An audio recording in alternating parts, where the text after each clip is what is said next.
Hi friends, टीचमेट में आप सभी का स्वागत है। आप लोग को पता होगा कि केवीएस अपने सिलेबस को चेंज किया है। अब हम लोग को सीडीपी 60 मार्क्स के पूछे जाएंगे। तो पहले हम लोग ये देख लेते हैं कि सीडीपी में इससे पहले कैसे क्वेश्चन पूछे जाते थे केवीएस के द्वारा।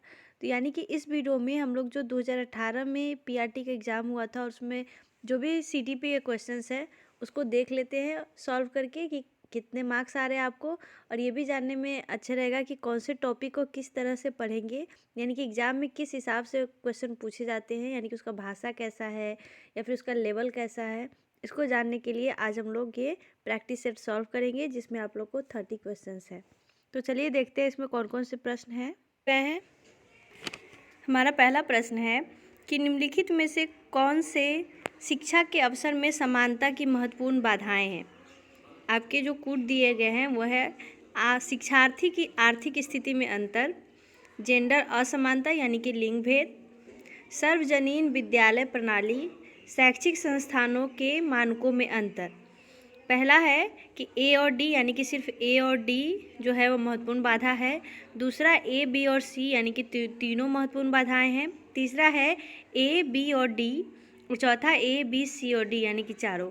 इसका जो सही जवाब है वो है ऑप्शन 3 यानी कि ए बी और डी, यानी कि शिक्षा की आर्थिक स्थिति में अंतर, जेंडर असमानता और शैक्षणिक संस्थानों के मानकों में अंतर, ये सभी शिक्षा के अवसर में समानता की महत्वपूर्ण बाधाएं हैं। हमारा नेक्स्ट प्रश्न है कि निम्नलिखित में से कौन सामाजिक तथा संवेगात्मक रूप से परिपक्व व्यक्ति का गुण नहीं है। आपके ऑप्शन से ऑप्शन 1, वह सामाजिक अपेक्षाओं पर खरा उतरना अपना प्रमुख लक्ष्य बनाता है। ऑप्शन 2, वह दुश्चिंता और अंतर्द्वंद से अपेक्षाकृत मुक्त होता है। ऑप्शन 3, वह संवेगात्मक तनाव की स्थिति में संयम बनाए रखने में समर्थ होता है। या फिर ऑप्शन 4, वह विनोद प्रिय होता है तथा जीवन के प्रति सकारात्मक दृष्टिकोण रखता है। इसका सही जवाब है ऑप्शन 1, यानी कि वह सामाजिक अपेक्षाओं पर खरा उतरना अपना प्रमुख लक्ष्य बनाता है। यह सामाजिक और संवेगात्मक रूप से परिपक्व व्यक्ति का गुण नहीं होता है। इनके ऑप्शन 1 हमारा सही जवाब हो जाएगा। नेक्स्ट प्रश्न है कि समस्या समाधान के द्वारा अध्यापन में निम्न में से कौन शिक्षक की भूमिका के रूप में सामने नहीं आता है। आपके ऑप्शन से ऑप्शन 1, समस्या की स्थिति का निर्माण करना। ऑप्शन 2, समस्या को समझने, परिभाषित करने तथा कहने में विद्यार्थी की सहायता करना। ऑप्शन 3, समस्या के समुचित समाधान प्राप्त करने में विद्यार्थियों की सहायता करना। या फिर ऑप्शन 4, कक्षा में भय मुक्त वातावरण का निर्माण करना। इसका सही जवाब है ऑप्शन 1, यानी कि समस्या समाधान के द्वारा अध्यापन में समस्या की स्थिति का निर्माण करना यह शिक्षक की भूमिका के रूप में नहीं आता है। बाकी तीनों जो है, यानी कि समस्या को समझने में बच्चों की हेल्प करना, समस्या का उचित समाधान प्राप्त करवाना और कक्षा में भय मुक्त वातावरण का निर्माण करना, इसमें शिक्षक की भूमिका जो है वो बहुत इम्पोर्टेंट होती है। हमारा सही जवाब हो जाएगा ऑप्शन 1। नेक्स्ट प्रश्न है कि व्यक्तिगत शिक्षा योजना यानी कि आईईपी निम्न में से किस विचार पर आधारित नहीं है। आपके ऑप्शन से ऑप्शन 1, शिक्षार्थी की वर्तमान विशेषताएं। ऑप्शन 2, प्राप्त किए जाने वाले व्यक्तिगत लक्ष्य। ऑप्शन 3, सहकारी अधिगम कार्यनीति का उपयोग। या फिर ऑप्शन 4, योग्यताधारित समूहीकरण के आधार पर विद्यार्थियों का श्रेणीकरण करना। इसका सही जवाब है ऑप्शन 4,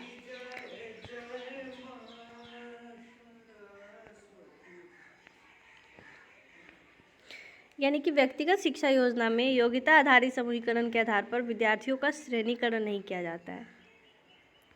नेक्स्ट प्रश्न है कि निम्नलिखित में से कौन बच्चे की भाषा समर्था के विकास पर विद्यालय का प्रमुख सरोकार नहीं है। आपके ऑप्शन से ऑप्शन 1, उच्चारण तथा साक्षरता संबंधी विषय। ऑप्शन 2, शब्द भंडार का परिमाप बढ़ाना। ऑप्शन 3, भाषा उपयोग तथा निर्माण की क्षमता। ऑप्शन 4, सोचना तथा दूसरों के साथ संवाद करना। इसका सही जवाब है ऑप्शन 1, यानी कि बच्चे की भाषा समर्थता के विकास में विद्यालय का प्रमुख सरोकार उच्चारण और साक्षरता संबंधी विषय को बढ़ाना नहीं होता है। बाकी ये सभी विद्यालय का प्रमुख सरोकार है, यानी कि हमारा सही जवाब हो जाएगा ऑप्शन 1।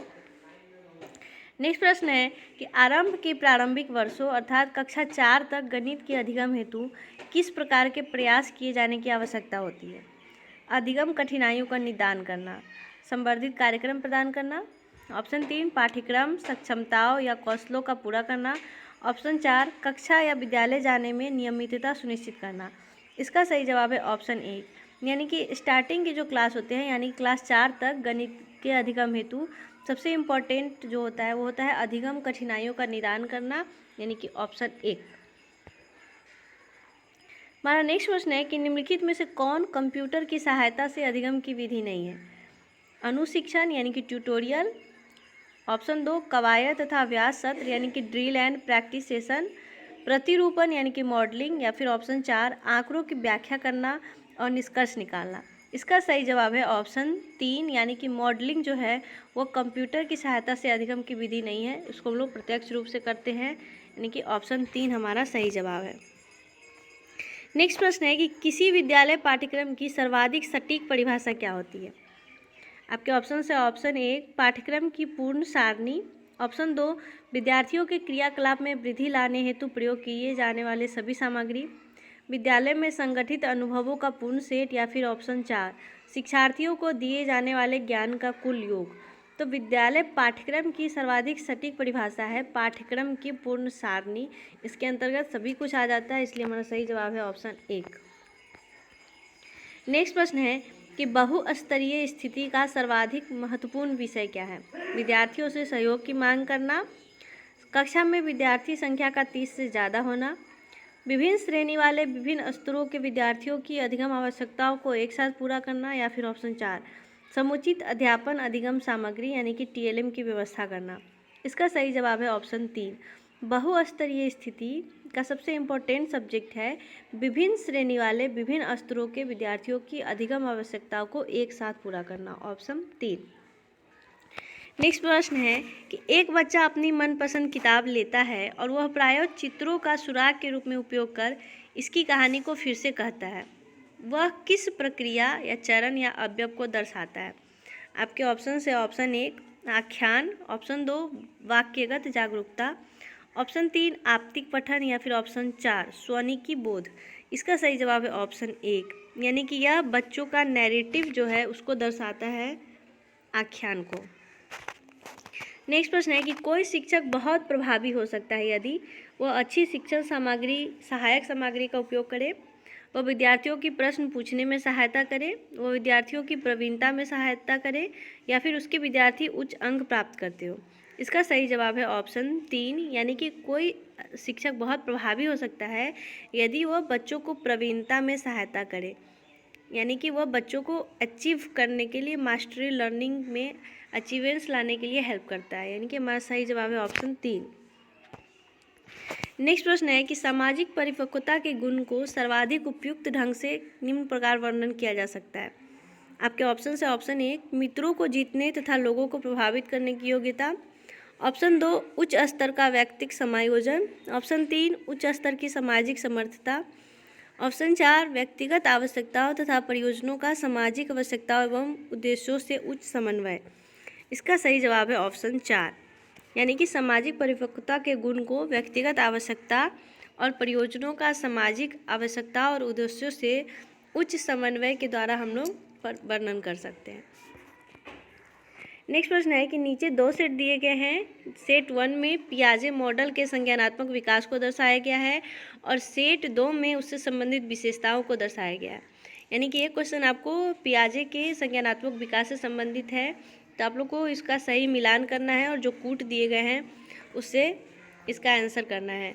तो सबसे पहला है सेट 1 में संवेदी प्रेरक यानी कि सेंसरी मोटर। तो आप लोग को पता होगा सेंसरी मोटर में क्या करते हैं, तो इसमें बच्चे जो है वो पुनरावृत्ति कार्य करते हैं और इसका जो उम्र होता है वो 0 से 2 वर्ष के बीच में होता है। तो ए का हो जाएगा 5 यानी कि पुनरावृत्ति कार्य।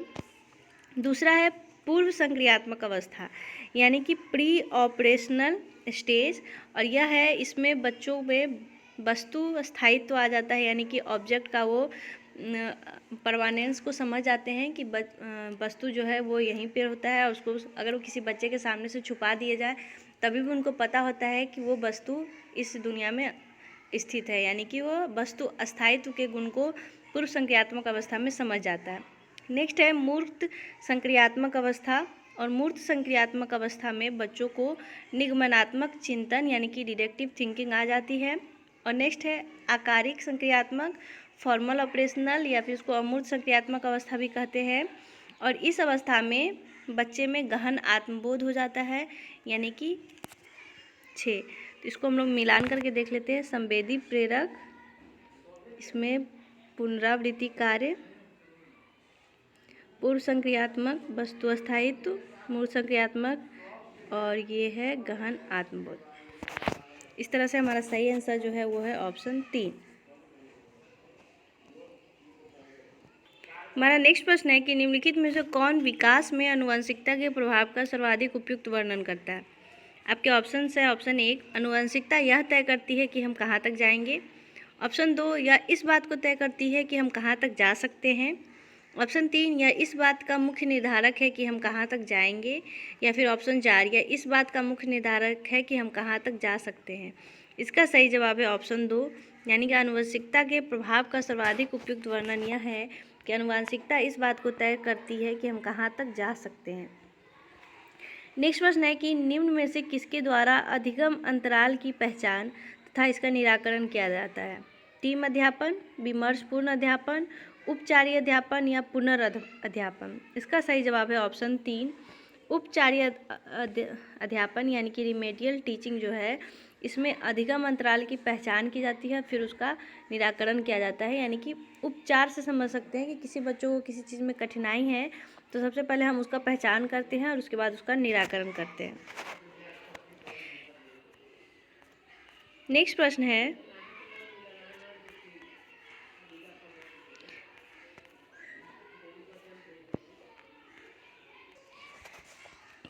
आपने कक्षा 5 के गणित के विद्यार्थियों की परीक्षा आयोजित की और इसमें अधिकांश विद्यार्थी उत्तीर्ण नहीं हो पाए, तो आपको दूसरी परीक्षा के लिए प्रश्न पत्र तैयार करना तथा परीक्षा लेनी है। तो आप कौन सी परीक्षा लेना पसंद करेंगे।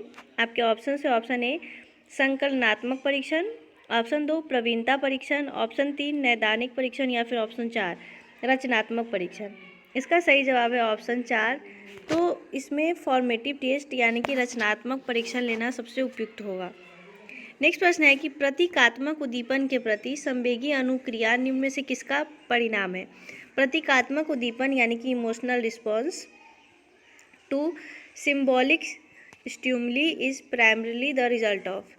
आपके ऑप्शन है ऑप्शन ए, परिपक्वता, दूसरा अधिगम, तीसरा समायोजन, या फिर चौथा वर्धित इंद्रिय बोध। इसका सही जवाब है ऑप्शन 1, यानी कि प्रतीकात्मक उद्दीपन के प्रति सिंबॉलिक स्टिमुली के प्रति जो इमोशनल रिस्पॉन्स होता है वो मैच्योरेशन से यानी कि परिपक्वता से ज़्यादा समझ में आता है, तो इसका परिणाम जो होता है वो परिपक्वता होता है। ऑप्शन 1 इसका सही जवाब हो जाएगा। नेक्स्ट प्रश्न है कि सामान्यीकृत विचार तथा विशेषताएं जो एक पुरुष तथा महिला में होनी चाहिए निम्न में से क्या है। जेंडर भूमिका, जेंडर समानता, जेंडर असमानता, या जेंडर रूढ़ धारणा।